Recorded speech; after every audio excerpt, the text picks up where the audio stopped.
말씀 사무엘상 26장 6절에서 12절입니다. 6절입니다. 이에 다윗이 햇사람과 아히멜렉과 수르야의 아들 여호야와 아우스에게 물어 이르되 누가 나와 더불어 진영에 내려가서 사울에게 이르겠느냐 하니 아비새가 이르되 내가 함께 가겠나이다. 다윗과 아비새가 밤에 그 백성에게 나아가 본즉 사울이 진영 가운데 누워 자고 창은 머리끝 땅에 덮쳐 있고 아브넬과 백성들은 그를 둘러 누워 있는지라. 아비새가 다윗에게 이르되 하나님이 오늘 당신의 원수를 당신의 손에 넘기셨나이다. 그러므로 청하오니 내가 창으로 그를 찔러서 단번에 땅에 꽂게 하소서. 내가 그를 두 번 찌를 것이 없으리다 하니 다윗이 아비새에게 이르되 죽이지 말라. 누구든지 손을 들어 여호와의 기름 부음 받은 자를 치면 죄가 없느니라 하고 다윗이 또 이르되 여호와께서 살아계심을 두고 맹세하노니 여호와께서 그를 치시리니 혹은 죽을 날이 이르거니 또는 전장에 나가서 망하니라. 내가 손을 들어 여호와의 기름 부은 자를 치는 것을 여호와께서 금하시나니 너는 그 머리 곁에 있는 창과 물병을 가지고 가자 하고 다윗이 사울의 머리 곁에서 창과 물병을 가지고 떠나가되 아무도 보거나 눈치채지 못하고 깨어있는 사람도 없었으니 이는 여호와께서 그들을 깊이 잠들게 하셨으므로 그들이 다 잠들어 있었기 때문이라. 아멘. 누가복음 6장 26절에서 36절입니다. 27절입니다. 그러나 너희 듣는 자에게 내가 이르노니 너희 원수를 사랑하며 너희를 미워하는 자를 선대하며 너희를 저주하는 자를 위하여 축복하며 너희를 모욕하는 자를 위하여 기도하라. 너의 입밤을 치는 자에게 젖밤도 돌려대며 내 겉옷을 빼앗는 자에게 속옷도 거절하지 말라.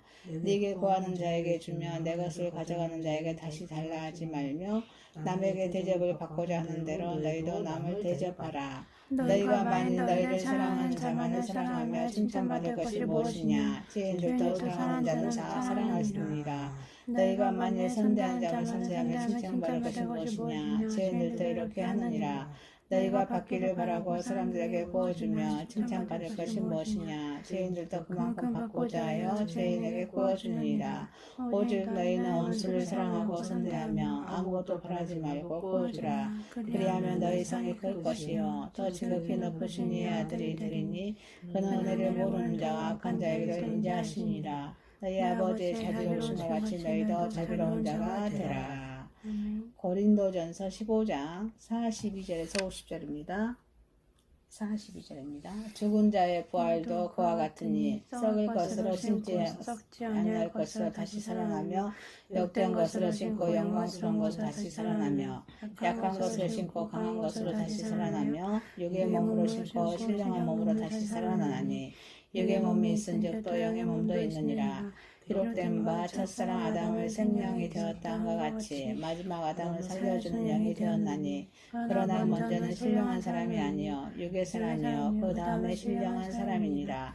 첫사람은 땅에서 났으니 흙에 속한 자이거니와 둘째 사람은 하늘에서 나셨느니라.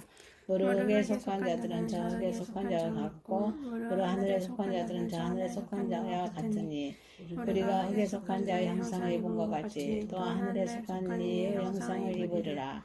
형제들아 내가 이것을 말하노니 혈과 육은 하나님 나라를 이어받을 수 없고 또한 썩은 것은 썩지 아니하는 것을 유업으로 받지 못하느니라. 아멘.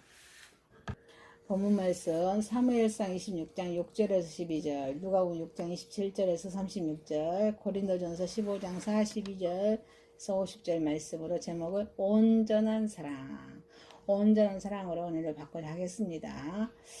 첫 번째, 온전한 사랑은 사울 왕에게 베푼 다윗 왕의 두 번째 은혜였습니다. 자, 사울 왕에게 대하여 다윗이 의지하다는 것은 사무엘상 24장에서 사울 왕이 자기 입으로 시인한 바가 있습니다. 그러나 그 10사람들의 지명이죠. 10은 10사람들의 밀고로 다윗이 하길라산에서 응거하고 있다는 소식을 사울 왕이 알게 됩니다. 그래서 사울 왕은 군사를 동원해서 다윗을 추격하기 시작했습니다. 사울의 행위는 다윗의 그런 정직성과 하나님의 뜻을 확증한 이유로 대적행위라는 점에서 너무 악한 죄악이었습니다. 이렇게 점점 더 안악해져가는 그런 사울왕에 대하여 다윗은 변함없는 그런 순전함으로 이 사울왕을 대하였습니다. 온전한 사랑은 사울왕에게 베푼 다윗의 두 번째 은혜였습니다. 사울왕의 추격입니다. 하나님과 원수가 되는 행위였습니다. 사울왕은 다윗이 자신의 뒤를 이어서 이스라엘 왕이 되리라는 사실을 이미 사무엘상 24장 17절에서 20절에서 이미 잘 알고 말씀을 통해서 잘 알고 있었습니다. 그럼에도 불구하고 사울왕은 이스라엘의 왕권에 대한 세습의 욕망에 사로잡혀서 다윗을 죽이기로 결심합니다. 그래서 다윗에게 은혜를 입으면서도 그의 생명을 쫓기로 결코 중단하지 않았습니다. 이렇게 하나님의 뜻을 알고도 자신의 욕망에 사로잡혀서 하나님의 뜻을 거역하는 것은 하나님의 섭리에 대한 도전입니다. 그리고 하나님과 직접적인 원수가 되는 그런 행위입니다. 자, 그럼 그 예로 창세기 12장 3절에서 말씀합니다. 너를 축복하는 자에게 내가 복을 내리고 너를 저주하는 자에게 내가 저주하리니 땅의 모든 족속이 너로 말미암아 복을 받을 것이니라 하시니라 라고 말씀하십니다. 하나님께서는 직접 대적하십니다. 사울왕의 그런 사욕에 사로잡힌 마음은 스스로 하나님과 원수가 되는 행위입니다. 그래서 하나님께서는 이러한 사람들을 친히 대적하셔서 모든 일에서 패하고 망하게 하십니다. 그래서 어제 사울왕의 군사들을 어떻게 합니까? 깊은 잠에 빠뜨리게 합니다. 그래서 파수꾼의 사명은 깨어있어서 지키는 데 있습니다. 그런데 이렇게 잠들게 합니다. 그러나 하나님은 이들을 잠들게 하시고 다윗을 하여금 그들의 모습을 친히 보게 하셨습니다. 다윗이 본 사울왕의 모습은 하나님의 원수가 되어서 하나님의 대적을 받은 모든 자들의 공통적인 무방비 상태의 그런 모습입니다. 하나님과 원수된 자들은 아무도 그의 대적의 손길에서 벗어날 수가 없습니다. 그래서 이사야서 9장 11절입니다. 여호와께서 르신은 다메섹의 왕의 그런 대적들을 일으킨 그를 치시게 하시면서 그 원수들을 격동시키리니, 그런 르신은 다메섹 왕의 대적들을 말합니다.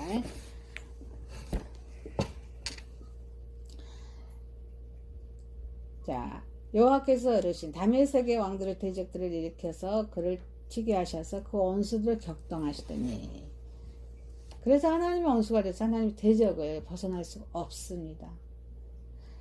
그래서 온전한 사랑은 사울왕에게 베푼 다윗의 두 번째 은혜였습니다. 자, 다윗의 그런 충성된 그런 장군이죠. 아비새가 제안합니다. 다윗에게 잠든 그런 사울왕의 진영에서 아비새롭도 사울왕을 죽이도록 허락해달라는 그런 제안을 다윗이 받습니다. 이런 아비새의 제안을 다윗은 어때요? 받아들입니까? 거절합니다. 이런 지하 한 마리를 잘라서 말합니다. 거절합니다. 진리를 사랑하려고 따르는 성도는 언제나 주위에 있는 사람들로부터 여러 가지 제안을 많이 받습니다. 이러한 제안은 이제까지 자제했던 관심에 충동을 주는 제안이 많이 있습니다. 그러나 다윗은 어때요? 이 제안을, 그런 제안에 동의를 받지 않았습니다.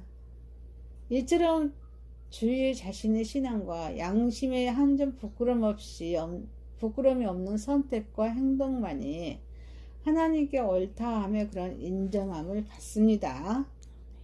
자, 온전한 사랑은 사울왕에게 베푼 다윗의 두 번째 은혜였습니다. 기름 부음을 받은 사울왕입니다. 다윗이 사울왕에게 베푼 가장 큰 이유 중 하나가 어때요? 사울왕이 하나님께로부터 기름 부음을 받았다는 데 있었습니다. 기름 부음을 받았다는 것은 하나님께로부터 직접 이스라엘 왕으로 임명을 받았다는 사실의 그런 상징입니다. 역대하 22장 7절에 말씀하겠습니다. 그래서 이것은 여호와 하나님께로부터 특수한 권한을 받았다는 것입니다. 그래서 이에 따른 명예도 함께 받았다는 것을 뜻합니다. 사울의 범죄에 동참하지 않기 위함입니다. 사울왕이나 다윗이나 모두가 하나님의 기름 부음을 입은 사람들입니다. 그런데 사울왕은 다윗의 생명을 해하려는 죄를 저질렀습니다. 그러나 다윗은 이렇게 하나님의 기름 부음을 받은 자를 자기 손으로 그 생명을 체하는 것은 범죄라고 단정합니다. 그래서 그 죄를 범하지 않게 해서 사울왕에게 은혜를 베풀었습니다. 오직 다윗에게 두려움이 있다며 그것은 사울의 추적이 아니라 사울과 같은 죄악을 범하는 일을 다윗은 두려워하였습니다. 하나님의 보호수를 바람입니다. 다윗은 사울과 관계된 자신의 고난을 하나님께서 친히 갚아주시라고 믿습니다. 그래서 그 모든 결과를 하나님께 맡겼습니다. 다윗은 언제나 고난 중에서 내가 여호와께 피하나이다. 내가 여호와께 피하나이다. 라고 자신의 모든 것을 여호와께 맡기는 생활을 하였습니다. 자기의 무죄를 증거하기 위함입니다. 다윗은 자신의 안전보다도 자신의 결백한 명예를 더욱 소중히 여겼습니다. 그는 자기의 이 명예에 오욕스러운 얼룩을 남기기를 원치 않았습니다. 이러한 신앙과 양심의 그런 명예는 자신에게 죄가 없다는 사실에 대한 스스로의 증명입니다. 이를 위하여 다윗은 사울에게 은혜를 베풀었던 것입니다. 주님께서는 오늘도 우리에게 말씀하십니다. 용서함을 받기 위하여 너희도 남을 용서하라. 마태복음 6장 14, 15절 말씀에 너희가 사람의 잘못을 용서하면 너희 하늘 아버지께서도 너희 잘못을 용서하려니와 너희가 사람의 잘못을 용서하지 아니하면 너희 아버지께도 너희 잘못을 용서하지 아니하시리라 라고 마태복음 6장 14, 15절에 말씀하십니다. 그래서 용서의 은혜는 7번씩 7번이라도 마태복음 18장 21절에 70번씩 7번이라도 베풀라고 말씀하십니다. 이 본문에 나타난 다윗의 행동은 이 모든 말씀의 좋은 교훈을 보여준 것입니다.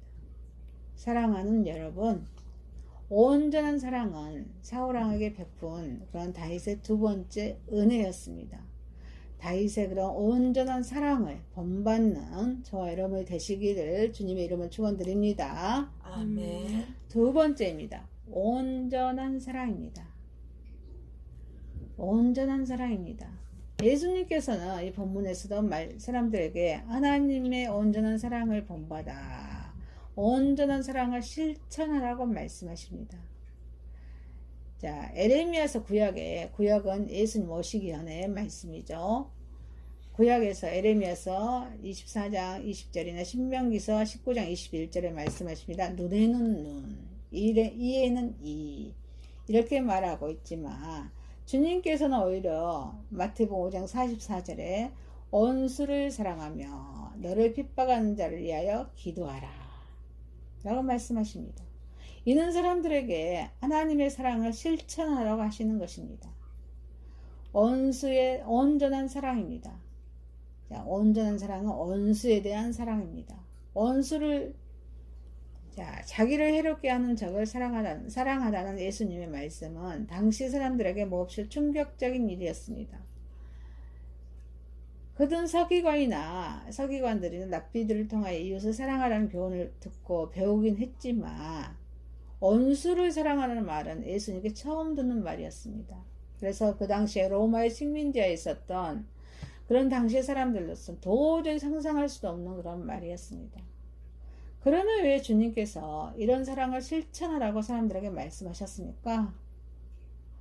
온전한 사랑은 하늘에 계신 아버지의 아들이 되기 위해서입니다. 아니십니까? 하늘의 아버지가 되기 위해서.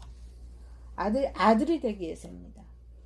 그래서 레위기서 19장 18절 말씀하십니다. 내 이웃을 사랑하고 원수를 미워하라. 이런 가르침은 있지만 예수님께서 오히려 원수를 사랑하고 너희를 괴롭히는 원수를 위해서 기도하라고 가르칩니다. 이게 마태복음 5장 43절 44절 말씀입니다. 왜냐하면 그렇게 해야만 하늘에 계신 아버지의 아들이 될 수 있기 때문입니다. 아니십니까? 마태복음 5장 45절 하늘의 아버지의 아들이 될 수 있기 때문에 원수를 사랑하고 기도하라고 가르치십니다.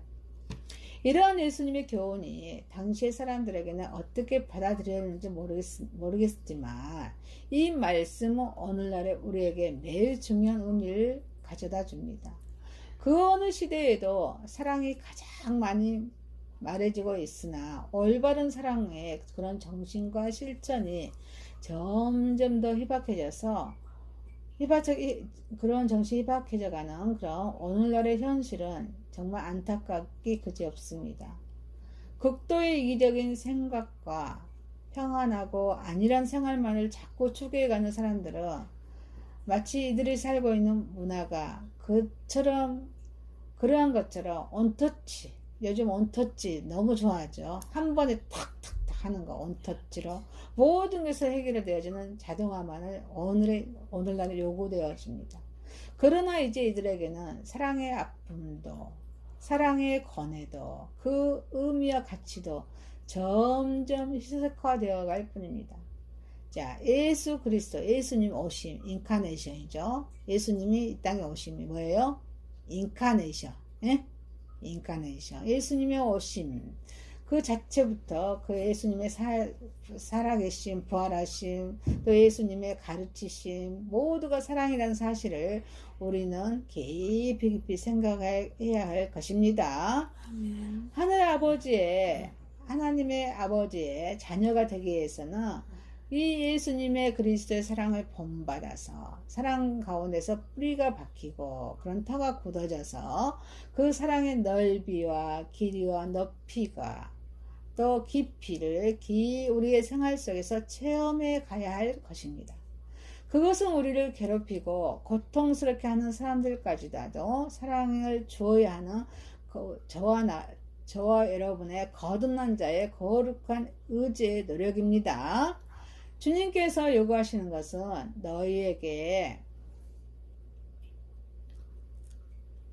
너희가 완벽하게 할 수는 없을지라도 있는 힘을 다하여서 그러한 사람에게 의지를 진실하게 가지라는 뜻이라고 생각합니다. 자, 온전한 사랑입니다. 주님께서는 말씀하시는 사랑은 어떤 이익이나 감정을 바탕으로 한 단순한 인간애가 아닙니다. 적어도 이 사랑은 인간이 존재하며 나아가야 할 생의 근본적인 방향으로서 그런 사랑이며 하나님 나라의 자녀로서 마땅히 노력하고 또 힘써야 할 온전한 사랑인 것입니다. 이것이 바로 하나님 아버지께서 저와 여러분에게 요구하시는 진정한 삶에 이르는 길입니다. 온전한 사랑입니다. 온전한 사랑은 또한 자기를 미워하는 자를 선대하라 하십니다. 자기를 미워하는 자를 뭐예요? 선대하라고 하십니다. 여기서는 원수를 사랑하는 그 구체적인 모습에 대해서 한번 봅시다. 주님께서는 말씀하시는 원수 사랑의 방법은 원수에 대해서 어떻게 하라고요? 원수에 대해서 선하게 대하라는 것입니다. 선하게 대하는 것은 바로 그 원수가 자기의 악의를 갖고 있다 할지라도 끝까지 선하게 되어줄 것을 주님은 명령하십니다. 실제로 생활 속에서 이것은 결코 쉽지 않는 일입니다. 자기를 사랑하고 선대하는 자에게 그에 상응한 것은 또 그보다 더 나은 사랑을 베풀기는 쉽습니다. 그러나 어때요? 자기에게 해를 끼치거나 또 끼치는 자를 선하게 대하여서 온정을 베푼다는 사실은 많은 노력을 요하는 일입니다. 이에 대해서는 주님께서는 너희를 사랑하는 자를 사랑하면 무슨 상이 있겠느냐? 이렇게 말씀하십니다. 우리가 상을 받기 위해서는 사랑하는 것은 아니지만 그 상이 하나님께서 보시기에 가장 진실하고 진정한 삶을 산 자에게는 허락하시는 상이라고 생각할 때 우리는 하나님께서 온전하신 사랑으로 우리를 구원하셨듯이 또 우리 또한 온전한 삶을 살기 위해서는 혼신의 힘을 다 바쳐서 사랑해야 할 것입니다. 자, 잠언에서 말씀하십니다. 우리의 원수된 자들이 배고파면 먹을 것을 주고 목이 말라 하면은 시원한 물이라 줄 수 있는, 자, 잠언 25장 21절 22절 있습니다. 내 원수가 배고파하거든 음식을 먹이고 목말라 하거든 물을 마시게 하라. 그리하는 것은 빈 숯을 그 머리에 놓은 것과 일반이요 여호와께서 내게 갚아주시리라. 이렇게 말씀하십니다. 넉넉하고 여유있는 아량과 사랑의 마음이 있어야 합니다. 말도 많고 말썽도 많은 이 세상에서 성도들이 세상의 등불로 소금으로 살아가는 길은 남들이 다 배척하는 그런 사랑을 실천하는 일입니다. 아멘이십니까? 원수까지도 사랑으로 변화시키는 하늘의 능력을 소유한 자여야 합니다. 이러한 크나큰 사랑의 능력이 우리에게 있을 때 하나님의 나라는 더욱 장성하여 갈 것이고 또 역사 속의 교회는 하나님의 그런 사랑의 굳은 터 위에 견고하게 설 것입니다. 사랑하는 여러분, 주님의 온전한 사랑으로 원수까지 사랑하는 저와 여러분이 되시기를 주님의 이름으로 축원드립니다. 아멘. 자, 세 번째입니다. 첫째 아담과 둘째 아담의 온전한 사랑입니다.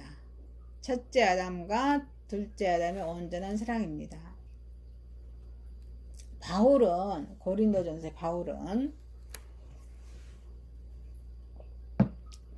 육의 몸의 원형을 첫째 아담으로 말씀하십니다. 첫사람의 아담으로 더 진흙으로 빚어진 인간에서 발견하였으며 창세기 2장 7절에서 인용해서 자연인의 본질을 설명하였습니다. 이 본문에서 아담이 산 영이 되었다는 것은 바로 자연의 생활을 영위한 인간이 되었다는 것을 뜻합니다. 마지막 아담은 예수 그리스도를 가리킵니다. 그래서 살리는 영이 되었다라고 이렇게 영적인 존재가 되었다는 뜻입니다. 그래서 첫째 아담과 둘째 아담은 온전한 사랑입니다. 이 각각의 존재는 자연의 일반 법칙을 초월하여 탄생하였습니다. 그렇죠? 아담과 그리스도는 둘 다 일반적인 그런 인간 생식의 법칙에 의해서 세상에 오지 않았습니다. 첫 번째 아담은 어떻게 오셨습니까? 흙으로서 하나님께서 친히 조성하셨죠. 2장 7절에 창세기에 2장 7절에 그리고 그의 영 하나님께서 생기로 불어넣으십니다. 그 둘째 아담 어째요? 그리스도께서 성령으로 잉태하사 남자를 알지 않냐고 세상에 오셨습니다. 마태복음 1장 18절에 예수 그리스도 나십니다 아니라 그의 어머니 마리아가 요셉과 약혼하고 동거하기 전에 성령으로 잉태한 것이 나타났더니 이렇게 예수님이 이렇게 오십니다. 이처럼 두 아담은 인간적인 혈통 관계를 통하여서 탄생하지 아니하였습니다. 각각의 존재는 죄가 있어요 없어요? 없이 시작했습니다. 그래서 첫 번째 아담은 하나님의 형상으로 창조되었습니다. 아멘이십니까? 창세기 1장 26절에 하나님의 형상으로 창조되었습니다. 그의 모든 기능들은 균형이 잘 잡혀졌습니다. 그리고 모든 오류의 편견에서 벗어난 자였습니다. 그와 마찬가지로 예수님께서도 죄가 있어요 없어요? 없으십니다. 예수님은 그의 여자에게서 나되 아담의 피를 물려받지 않았습니다. 따라서 그는 순전하고 흠이 없으며 죄인들과는 분리되었습니다. 이와 같이 이 둘의 처음 시작은 죄가 없다는 데서 갔습니다. 자, 첫째 아담과 둘째 아담은 온전한 사랑입니다. 동일한 강도에 유혹이 있었습니다. 어째요? 다 유혹이 있었습니다. 아담은 유혹을 견디지 못하고 사람의 그런 시험에 빠져서 죄를 범하고 말았습니다. 그러나 어때요? 예수 그리스도는 어때요? 사탄의 시험을 받지요. 마태복음 4장에 사탄의 시험을 받습니다. 그렇지만 어쩌습니까? 사탄의 시험을 물리치고 승리하셨습니다. 이렇게 각각의 인류에 중요한 영향을 주었습니다. 첫 번째 아담은 그 안에서 무수한 그런 후손들을 탄생시킵니다. 그러나 그들은 모두 정욕, 야망, 이기심, 불신으로 가득 찬 그런 죄의 후손들이었습니다. 따라서 그가 세상에 미친 영향은 세상을 모두 죽게 만드는 것이었습니다. 그러나 어때요? 우리 예수 그리스도 둘째 아담은 세상 역시 지대한 영향을 미쳤습니다. 그것은 살리는 영이었습니다. 아멘이십니까? 그의 후손은 평안과 화평, 또 그래서 아담과 사는 자는 세상적이지만 그리스도와 사는 자는 어때요? 영적입니다. 아멘이십니까? 첫째 아담과 둘째 아담이 온전한 사랑입니다. 아담보다 그리스도가 더 하나님과 탁월한 관계를 갖습니다. 아담은 창조 당시에 하나님의 소생이고 또 그 대표자이신 청지기였습니다. 그러나 우리 둘째 아담 예수 그리스도는 어떻습니까? 신이면서 하나님이시면서 인간이셨습니다. 하나님께서는 특별한 의미에서 그분 안에 계셨습니다. 진리를 나타내시고 또 어때요? 이적을 베푸셨습니다. 세상을 그 자신으로 화목시켰습니다. 아니십니까? 그분은 육신으로 나타나신 하나님이셨습니다. 그래서 아담은 마귀에게 복종하였으나 그리스도는 어때요? 예수님은 마귀를 정복하였습니다. 아담은 시험한 자에게 굴복했으나 우리 예수 그리스도는 그에게 맞서서 대항하고 그의 머리를 깨뜨렸습니다. 이게 창세기 3장 15절 말씀입니다. 예수 그리스도의 나심이죠. 제가 읽습니다. 창세기 3장 15절 내가 너로 여자의 온수가 되게 하고 내 후손도 여자의 후손과 온수가 되게 하리니 여자의 후손은 내 머리를 상하게 할 것이요 너는 그의 발꽃치움을 상하게 할 것이니라. 이렇게 그를 대항하는 모든 맞서서 대항하고 그의 머리를 깨뜨리셨다고 창세기 3장 15절에 말씀하고 계십니다. 그리스도는 예수 그리스도는 아담보다 절대적으로 강한 능력을 가지셨습니다. 그래서 아담은 그 성품이 순진하였지만 거룩하지는 않았습니다.